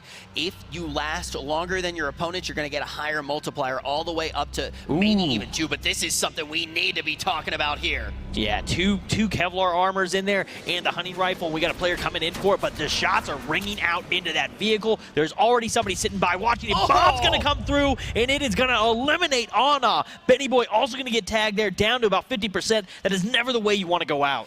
Now, we can talk about this just a little bit. There are a lot of different strategies that will actually come out around this loot. We can actually see players try to bait kills, but we're going to be watching in instant replay as that came down. Anna going to be taken out. And yeah, a lot of teams, you know, they'll hang out in the wings. They'll try to actually pick players off as they go for that loot. Other teams will just bully, try to get that loot as quickly as possible. But right now, we're seeing a relatively slower game number 2 than we saw in game number 1. The one team that is really bringing the fire over and over again is going to be set to destroy X. They were able to find 1 kill, but just constant pressure coming out from them. And Benny Boy, a player that we already started to talk about today, and definitely one that has won our hearts. That is close. Yeah, he definitely won us over with the video earlier with his mom. It was an amazing story. Definitely awesome to get to learn some of these things about the players. That's one of the things I love about the league, is getting to kind of focus in and see more of the other side. Not just the gameplay, but you get to learn about them a little bit. And now, at a slight disadvantage, not going to have one of the members of the squad after Anna does go down right around that loot drop. Ring getting very tight here. CLG and Echofox kind of been that squad on the outsides for pretty much the entirety of the map, and we got one member of Team Solomon trying to rotate to the rest of the boys. He is going to make it around. It looks like there's a few shots coming out of those CLG guys. You can notice that they're lighting up yellow. Means that they're firing off their weapons. Took a couple shots. Didn't look like any rings lit up. If you guys are ever on the map, yellow means that the person's shooting. If their little indicator starts with a red circle, it means that they're getting hit. Just a little bit of, you know, for your information. Set to destroy X has been yellow quite a bit in this matchup. I think they're just constantly yellow all the time. They're always shooting. Anytime we're on them, somebody's shooting at something, and it looks like they have gone ahead and worked their way in to grab that airdrop. Prodigy Aces may have made it out of there with the hunting rifle. Keep in mind, there was not only a hunting rifle in there, but also there were 2 hits. There were two hits inside of that. That's going to be a huge resource moving forward. He does have it. The biggest problem, though, for this squad is probably the best resource you can have is a human, and they are going to be down 1 for the rest of this matchup. Let's see how much their aggression will pay off, though, in just a little bit. Still 72 players left up, and I just want to bring up one more time. Definitely a lot slower than we saw in game number 1, Jason. Yeah, this is definitely a little bit slower. This is a little bit different area. There's more options for these guys to go ahead and take as cover. All these rolling hills has provided not necessarily more POIs, but more locations that they can kind of hide out in, and they haven't been forced to take a fight yet. I think also you're going to be a little more aggressive in the first round of the day, right? You have a set idea of what you want to do for the day. You might take it a little bit more loose in game number 1. Now you're going to tighten up your gameplay for round 2. Yeah, you're a little twitchy. Your trigger finger really wants to try to take those fights. Make sure that you're aiming right. Make sure that you're able to take down as many points as possible. But yeah, now they are a little bit more comfortable. Their heart rates might not indicate that, but very high stress moments coming out for these teams. But the other thing that you noted was the ring that we actually saw here could be having an impact on the pace. Yeah, absolutely. This ring definitely had a pace. There's a ton of rolling hills and everything in this area. This next circle, though, once it closes in, we're going to see a lot of fights. People are going to start dropping. This is more of a traditional game of how we see it, and it's more that the safe zone has indicated this more than the players wanting to play it this way. And that's kind of the name of the game with Battle Royale. A lot of times safe zones are going to dictate the speed at which the match is going, and now in about 30 seconds we're going to see this close in. Once this one closes in, we're going to see forced fights. CLG, TSM, Impact, Epsilon all have to move in. You've got a lone player from Alliance kind of out there in the wing that needs to move his way in as well, so we're definitely going to see some fights. They may force a couple fights. And before our kill feed explodes, because it's about to, you know what? We're just jumping into it right now. Moose going to be able to fall. It is Tempo Storm who's taking a huge assault here. They just lost 2 players. Cloud9, the team that was in this fight, looked like they're actually going to start being on the losing end of this engagement. All 3 of their remaining members very, very loose, and it looks like we may see another one fall. Yeah, Frex getting lit up there. He's trying to find a spot, kind of shifting around, trying to find a safe spot for a second. Reptar able to hop out, get in the other car. While inside that smoke, gets away. Frex is going to go down to a Molotov. It might have been the car explosion. CBK Flame going to go down to Zeke. Adrian, last one left alive, or sorry, one of the last 2, but he is going to get eliminated as well. Imperial Hal going to be the lone wolf there, and he goes down, and that is going to be it for C9 in round number 2, and this kill feed just will not stop. Luminosity here starting to heat up just a little bit. The team that wasn't able to get a kill in week number 1 is now out for blood, out for revenge. CLG going to be able to pick up a kill onto OG Trim, and still gunfights going out, and just like that, Carter going to be able to take out Grimmy Bear. Dav PS isn't done though yet. He's got quite a few members lined up. He tries to tag him up, and he's going to be the one to fall. And now Flamehopper, the one that we've seen survive forever, and he goes for the classic Flamehopper play. Back seat of the car. Once again, he's done it time and time again. Will it work out for him this time? It is not going to work out for it. They are on to you. Flame, you cannot use that anymore. They know, man. They are on to you. We've seen it work quite a few times, but will this work? Fatality getting very aggressive here. It's going to be Clem. He's going to be able to maybe take down Drop. He does just that, but he's traded out in a heartbeat. It's going to be Carta who takes him down. Only 13 teams still on the battlefield. We talked about how, okay, we got to keep jumping onto these fights. Benny Boy now once again being aggressive, set to destroy X. Their early aggression may be getting punished. Only 2 members left up. One of the teams they picked a fight with, Noble Esports, and they're back in that fight right now. And we can see just everybody falling. It's what is happening against Echo Fox. And Echo Fox has 2 players left up. Epsilon gets deleted from the map. Epsilon going for the play. They tried to go in to get it. They weren't able to get that many points. They end up getting eliminated by Echo Fox, so they're actually tied on points for the moment, but that was a big loss. You know, the thing to think about was Epsilon was our leader when we got here to Vegas today, and now they're looking like they're not going to be having that dominant position that they had the first time around. And that goes back to what you really did say about the rings. This scoring system is going to reward the teams that are adaptable to every single scenario, that know when to take these gunfights. And now Rogue going to be teaming up. Huskers gets the assist, and then the kill comes in. Vitality going to take some damage here, and just like that, Tempo Storm is eliminated. That was a friendly nade. Candy Van eliminated Zach there and then goes down. Candy getting a final kill though before he goes out, takes out Hurrah. Carta gonna get eliminated along with Jeej at the hands of Chipsy and Benny Boy, so they got pinched between Set to Destroy and Luminosity. And somehow Benny Boy manages to hold on long enough to be in multiplier range. So just like that, he's gonna hit the top 10 teams and still in this gunfight against the entire lineup from Noble Esports. Will Benny be able to take out even one of them and find a point? This is one of those options where all of a sudden you start to say, if you can't hide out long enough, do you try to deny the point from the other team? Do you just run into the gas, take that point away from them that you don't think you can take a kill? Another team that we need to pay attention to is going to be Rogue. They only have one man down. It's going to be Zeke, and Husker's trying to heal himself up right now, but they are surrounded by so many different teams at the moment. I mean, you might as well call it the 16th team, also the gas right at their back, and they are going to have to move once in about 35 seconds here. They're going to have to take off and move, so Rogue needs to try and get their way out of this. They need a reverse breach, I guess. They need to break out of That's this. called running away. They need to do just that, Jason. And they are stuck between a rock and a hard place. And just like that, Echo Fox going to lose another member. It's going to be Sweet Dreams. Only one left standing. And just like that, we are going to see Chipsy once again pick up another kill for LG. The team that struggled so much to pull it all together is starting to inch up. They're in the top 5 on the leaderboard. Will they maybe be able to take this entire thing? We'll see if they can hold on to that, but Fox Proc's going to be the last one left alive on that squad. They just continue to get pushed over and over again. Nade going to make it inside, take some damage to Prox. They get one in there. Obviously, they must not have a gas nade. We'll see what that one is. That might be a gas nade that he just threw out there. Prox was going to a get tagged up, though. stuck in a box there, and he's going to try to use the smoke to get out, but just like that, we're going to see Psykaz able to take him down. Now we have our members of Alliance inside that same camp. Set to Destroy X going to be eliminated there. Hangs on until that 8th place, but ultimately the kill is picked up. Teenage, though, off in the wings, going to be taken out by the gas, Jason. Yeah, and they're looking for this fight. Obey Alliance inside the gas, and he is most likely going to go down. Aladdin gets choked out.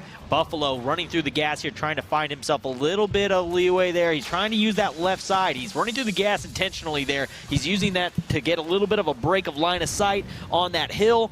Ends up getting over, going to be able to heal up a bit. We got another minute 5 until we get to the next gas release, so this is going to slow down for just a moment. But we do lose Howie from Vitality to Kyreg from Gangstars. But this is kind of that end point. Eventually, all these teams are just going to have to push towards the middle, and we're going to see the chaos. Top 5 teams here, Jason. A whole new multiplier, and also some of them quite damaged. They're going to try to go for these pinches. Pinches are worth so many points. Impact, 2 players up. This is one of the teams that we have in our mind. They really want to be waiting in the wings, trying to put out as many shots and just hoping it does go their way. And doing that right now is going to be Meg, just letting it rain right now, trying to just find that last shot into someone. We can see Noble going to be able to take out Casper. And Casper's going to go down. Rogue and JP2 are going to get out of their helmet. Going to get ripped off by Beast. Beast down to 1 shot. Barely hanging on. And his teammate is going to drive away. He's going to go down. Kyreg gets back out of the car. Starts using it for himself. Nastical and Buffalo both barely hanging on. Stepping out to take the fight. Buffalo going to get eliminated by Gabizmon. JP elsewhere on the map takes down Shurima off of Noble. Hey, you got to give it up too. Meg was able to get one of these kills. And one of the reasons that's so big, that team was, it only had 2 members for so long. They finally do get that pinch hit. That is going to be big, getting those late game points. Now Noble still has their squad. They are going to maybe go for this fight against LG, but it is Nad that's getting tagged up from the side. Another pinch play coming in once again. And here comes the shots. JP gonna eat a bit of a nade there. Nad in the car on fire, needs to ditch it, needs to get away, gets a smoke nade down. Out comes Nastical though. Shotgun battle unfolds, and Nadrod gonna lose that one. Kyreg also gonna find a kill onto Chance. Spirits, last one left alive for Noble. Oh, and we can see going in right now, trying to take him out. Nastical, though, is going to be the one to fall. Only 4 teams now remaining. Our top 7 players. LG, though, making it to the late game here. Rogue from LG trying to look for a couple kills. He does still have JP2, but JP2 incredibly low. Beautiful shots coming out there. We are going to see Rogue pick up the kill. JP2 falls down. He's the last one up, and he's just making miracles happen. Top 3 teams looking for Cole J as well. And still, it is going to be those 2 players that have been up for such a long time off in the wings, representing the rest of their team. Cole J right now trying to take out a few of those members from IG behind the rock. Definitely not going to see anybody walk into the gas. Not going to see anybody walk into the gas here. Rogue definitely has a chance of possibly taking this. If they can control fire onto Impact here, if Impact shows themselves and gets focus fired, there's still a good chance that either Cole J or Rogue could win this for their squads. Impact has played this so intelligently. They've been at a mana disadvantage for so long. They managed to get these pinch plays to get back into it. Big helmet ripped off by Rogue, and now they already find themselves Impact. That's going to be IG on your screen. They got those 7 kills. They got the high multiplier. Now they have the man advantage. Can they pull this off? Rogue making a great play here and deciding to go to the other side. Alliance going to lose one. We're in a 2v1 now. Colgate going to go down. Rogue now forced to take this fight, and he's going to get around to the side. They didn't see him coming. Gets a helmet, gets lit up. Still at 78, though. He's still pretty healthy. Gonna get the shot. He takes down Mig. Can he pull this off and take down Blood Inferno? In comes the shotgun battle, and he gets it! Rogue from Luminosity takes down game number 2. Last time they weren't able to pick up a single kill, and just like that, brilliant footwork, beautiful shots, going to put them in first place in our second game of week number 2. LG, they set it on the main stage. They were confident. They put week number 1 out of their mind, and for good reason. They were able to fight their way back in this tooth and nail. 22 points, a miraculous scoreline for them in round number 2. Yeah, that was top play. He played it exactly right. Textbook, went and wrapped the outside, killed the engine on the car to roll in. They didn't know he was there. Able to come in and get a couple blind shots in to weaken him up, soften him up a little bit, get one with the AR, finish the other one off with the shotgun. Great play from him, and you're going to see all the scores as it just went through while I rambled on about something else. But Obey Alliance coming up with 0 for the day. You got to think about Epsilon as well. I mean, that was what, I believe 4 points coming in for them, our team that was leading at the beginning of the day. And you can start to see, look, different teams are going to be affected differently by the safe zones that we actually do see happen, by the different ways people play. I mean, we start off game number 1, and it's way faster than we ever expected it to be. Game number 2, the pace changes once again. So this cumulative point scoring system is really going to favor consistency, and it's going to favor teams that are dynamic. Yeah, I mean, absolutely insane, but we will be back here in just a few with the post-game show to cover all the action that we watched go down today. You're not going to want to miss it.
Caesar, politician, ruler, man. His is a world of opulence, indulgence, and excess.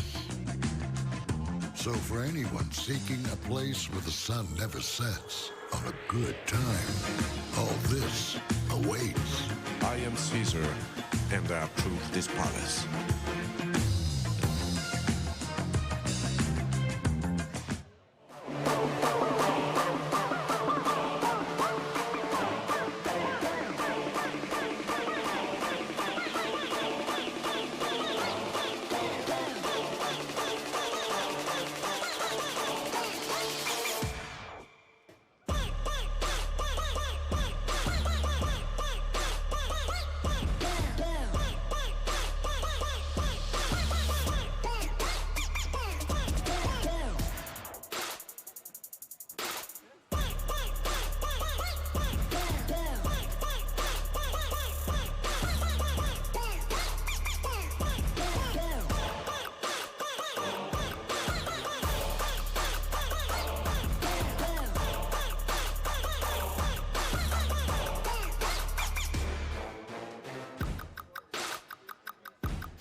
Ladies and gentlemen, welcome to the H1Z1 Pro League postgame show. We've just watched 15 teams put it all on the line here. Luminosity, a team that was not able to get a kill last week, now just pulled down a huge amount of points. They were able to get a massive performance in that second game, but still, top dog, gonna be Epsilon here with 39 points. But keep in mind, when we started things off, they were already at 33.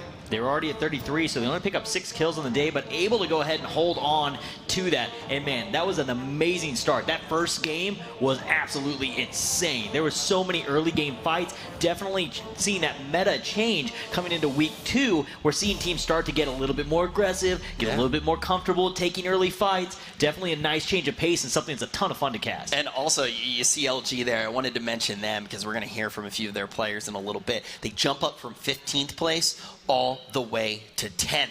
So in case you didn't get to watch all the action, a quick reminder, my name is Rich Campbell and I'm joined up here by Jason Burns, aka Supersonic, and we are live from Caesars Entertainment in Las Vegas. And we talked about how we already saw the meta shift a little bit. We saw some more aggression come out. We also saw different styles of play based off of the rings that we saw as well. Yeah, I mean, we saw a ton of changes. It was a magnificent way to go ahead and kick off and continue this split. But let's go ahead and take a look at some of the highlights of the day. So we're going to see this opening play from Teenage as he goes ahead and runs, jumps out of the car, ends up getting away narrowly. We see the bombs come through, just barely missing Tempo Storm and Echo Fox. So we saw a couple plays there, and then the Benny Boy play, obviously. Yeah, you know, if we had a heart rate monitor on the casters as well as we do on the players, these are a few of the moments where mine would have shot absolutely through the roof, which is good because I haven't felt something in a long time, and these players made me feel it today.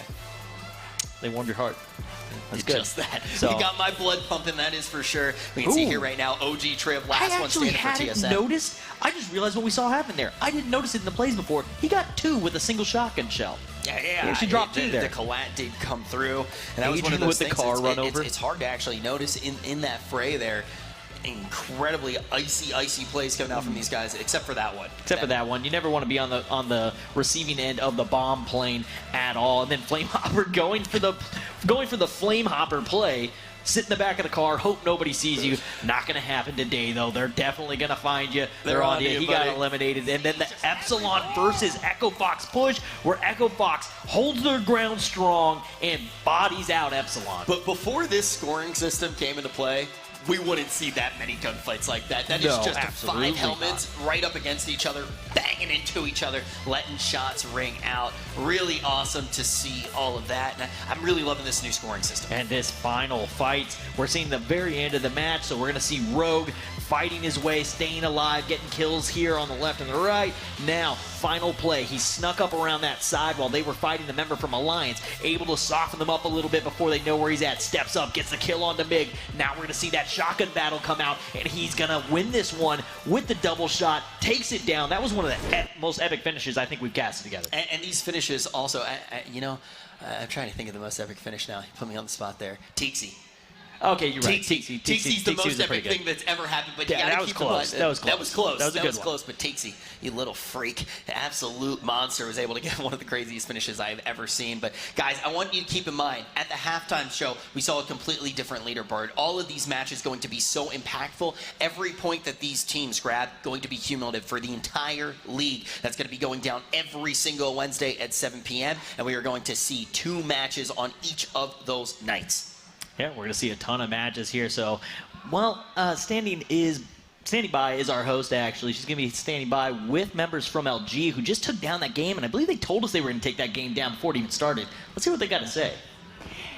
Yeah, guys, I'm with Tipsy and Yogi, and this is kind of a turn of events. We were talking at halftime about how you had just 3 points, and in week 1, 0, and now you just won round 2. How did you do that?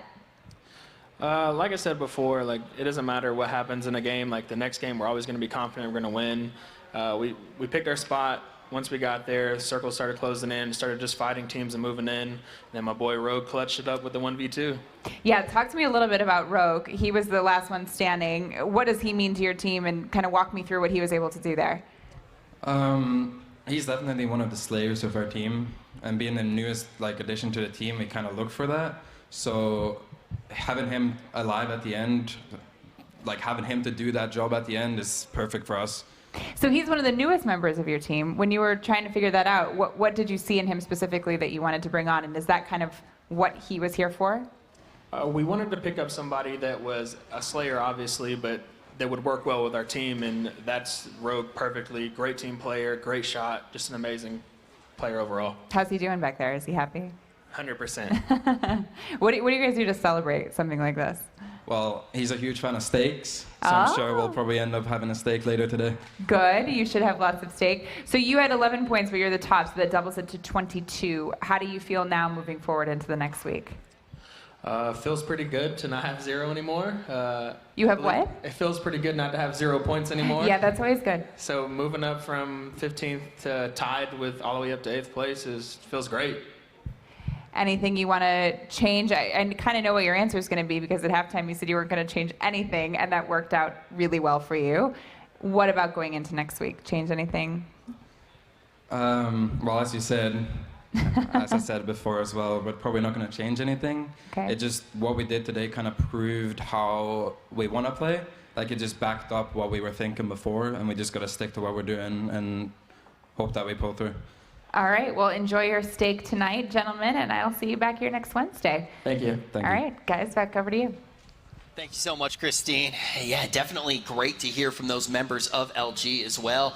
I can't hit it on the head enough. I mean, you see this team going from a place where they were all the way in last, 15th, didn't have a single point. They jump up to 10th, but they still have a long road ahead of them. And I think they're a pretty confident team right now in being able to go the distance in this league. Yeah, absolutely. I mean, we can see the scores change at any given point in time during this league. We've seen the way that it works, the multipliers. You can have a big game that can make up a ton of ground, and you know, they kind of came up and basically said that they had no qualms with starting with 0. They don't care if they have a 0 play. Every match is a new match, and they're going to come into play to win. And that's exactly what they did. I mean, they hit it right on the head. They called it. They're able to win some points, but guys, we want you to be able to win some stuff as well, and I'm pretty sure we have the winner of our competition now, Jason.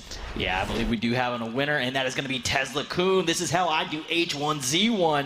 Can you spot all the Easter eggs? Going Rogue. You guys got this. Rooting for Rogue. We got H1Z1. I mean, we got the hoodie. We got it on an iPad. We've got it on the monitor. The Fight for the Crown bag. The cup. That's the Daybreak Cup. I mean, he's got everything. Twin Oh, Galaxies TG. hoodie, Yeah, he's got the IRL TG hoodie there in that top right corner. I mean, is there something on the actual bulletin board there? I can't make it out. I'm sure it probably does, but I mean, he's got everything. He's got it pretty much covered there.